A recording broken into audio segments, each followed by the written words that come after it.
Nest egg or rotten egg? We're going to talk about how to make money last longer during those golden years, during retirement in this episode.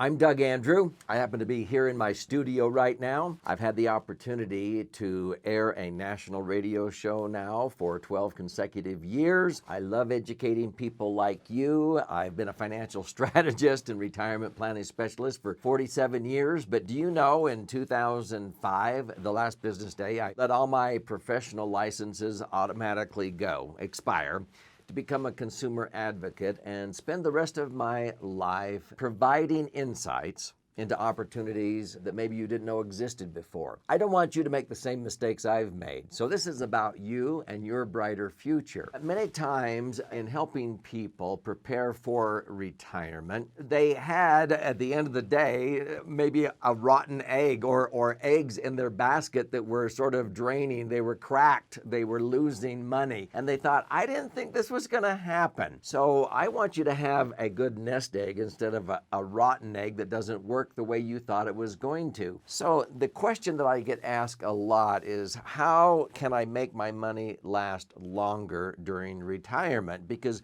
people's greatest fear is outliving their money. And a lot of people didn't think that, but when I ask audiences, hey, would you prefer to be rich, or would you prefer just to be absolutely assured that you would never run out of money? Which one do you think they choose? They don't want to run out of money, but this is what causes most people to outlive their money or run out of money. See, there's 4 phases of what I call retirement planning. There is the contribution phase, where we set aside money for our future if we're good savers. Now, a lot of people put that off too long, and they're trying to gratify themselves and consume before they start saving. The sooner you start saving, the better. But you have the contribution phase. That overlaps phase 2, which is the accumulation. This is where your money hopefully is growing with interest, dividends. You want it to grow. A lot of times people put it in places that it grows up and then it goes down because it's in the market. Serious cash that I set aside, I don't want to lose the principal I put in there. And I don't want to have to take years to try to make back what I lost. So the accumulation phase is pretty important. I prefer tax-favored accumulation. The most important phase, really, at the end of the day, when you don't want to outlive your money, is the distribution phase, the withdrawal phase, okay?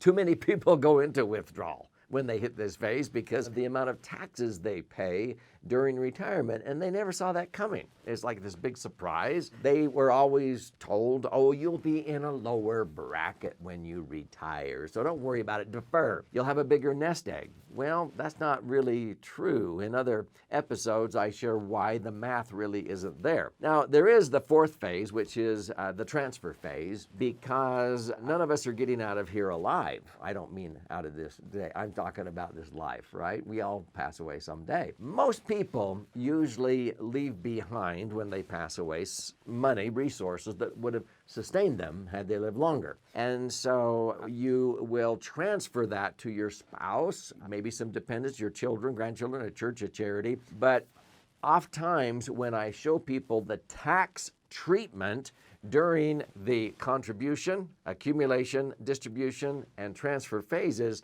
they didn't realize the impact of how taxes may affect those 4 different phases. So let me give you a snapshot of that. So on the contribution phase, this would be the money we set aside. That's the seed money. So I use a metaphor about the farmer and the seed. If you were going to be planting a crop, if you were a farmer, and you had the choice of buying your seed, let's say in the springtime, and you didn't have to pay tax on what you paid for the seed. They gave you the seed without charging you tax. But you plant it, you irrigate it, you cultivate it, and later in the fall, of life. You are ready to harvest it. Now you agree to pay tax on the harvest. See, that's a traditional IRA or 401k. 91% of Americans, I feel, are duped into putting money into a tax-deferred situation like an IRA or 401k. You're getting a tax break on the contribution money, but you agree to pay tax during the distribution phase. Well, it's accumulating tax-free, so the contribution is tax advantaged,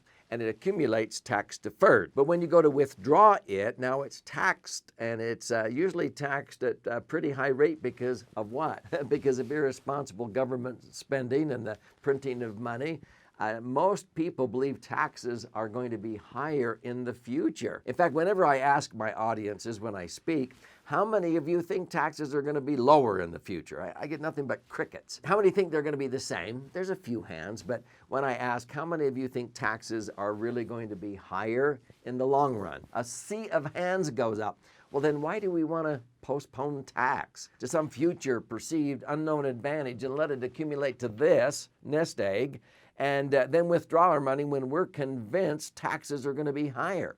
That doesn't make sense. Rather than pay tax during the distribution, I'd rather just sock away money, after-tax money. I'd rather pay tax on the seed and enjoy the tax-free growth, but enjoy the tax-favored harvest. So that's why I use certain vehicles. I'm not talking about a Roth. A Roth is a step in the right direction, but still there's too many strings attached with a Roth. That's why I've never owned an IRA or 401k or a Roth IRA or 401k. I never will, because what I use is called the laser fund. It's a name that I call it. It's a maximum funded tax-advantaged insurance contract, but it passes the laser test: liquidity, safety, predictable rates of return, tax-free. It's what I call the laser: liquid assets safely earning returns.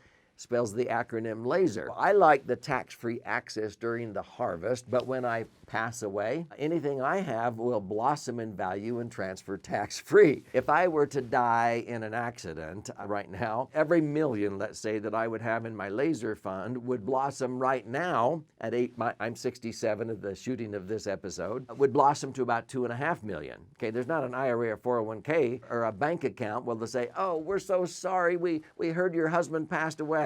He had $1 million in here, we're going to give you $2.5 million. Tax-free. No, they, well, what? Banks don't do that. IRAs don't do that. The market, the mutual funds don't do that.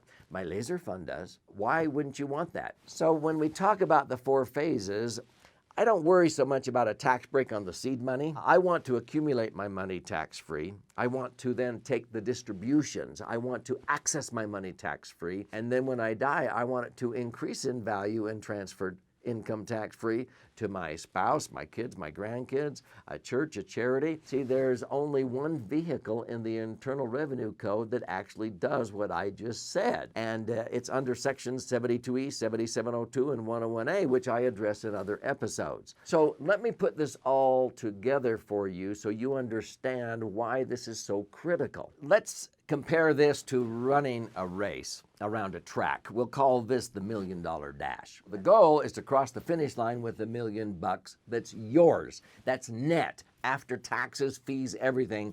I want $1 million.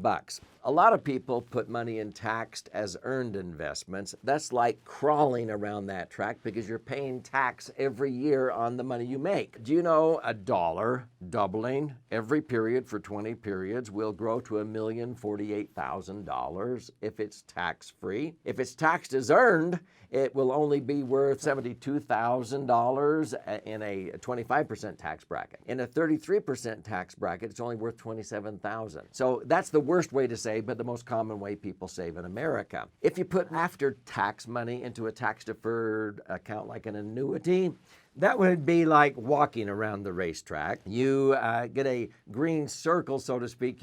You are able to accumulate your money tax deferred, but when you take it out, it's now taxable. That'd be like walking. Now, if you put money in a traditional IRA or 401k, that would be like jogging with the wind at the back at the beginning of the race. You get a tax break on the seed money, but you have to pay tax on the back end. So the wind, taxes, inflation, everything is blowing against you in retirement, and you'll outlive your money. If you put money into a Roth or a laser fund, my favorite, it's called the rich man's Roth, then you pay tax on the seed money, but you enjoy the harvest without tax. That's running the $1 million dash with the wind at the back at the end of the race, because you will have tax-free income into perpetuity. Now, frankly, I like to sprint.